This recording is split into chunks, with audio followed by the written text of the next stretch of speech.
He has spent his life trying to make a difference in the lives of others. And now Timothy T. Williams Jr. is recruiting others to his cause. And I finally say that its time is now. The time is now. Somebody's got to do something. The former LAPD detective is launching the Timothy T. Williams Jr. Foundation for Wrongful Convictions. Can't correct the wrong that's been done, but you can try to put in place things that will try to help make them whole.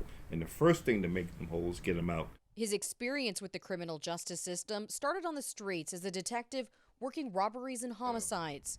He was even the poster officer for the department. For the face for LAPD for about 11 years. At that time, Ed Davis was the chief of police, and he saw this and says, I want this one. After 29 years, he retired and started a consultancy practice, providing expert testimony in cases across the nation. I've handled over 1,300 cases in almost 18 years I've been doing this. And you see things from a different perspective, from a global perspective, but you see systematic issues that are problematic. After nearly 5 decades working in the criminal justice system, he wrote this book, A Deep Dive.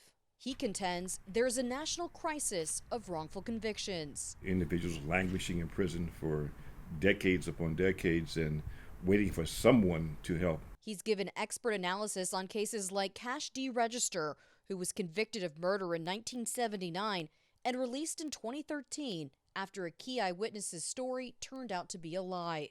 A majority of wrongful conviction cases do not have DNA evidence, and it can sometimes take years, even decades, to prove innocence. Studies have shown that it takes about 5,000 hours of attorney hour time. The foundation will provide funding for attorneys, experts, and criminal investigators from the beginning of the exoneration process to the end. Williams' goal for the foundation is to exonerate at least one wrongfully convicted person by 2025. We're doing this to make a difference. It is both his profession and his passion, exonerating the wrongfully convicted, righting the wrong, and changing lives forever.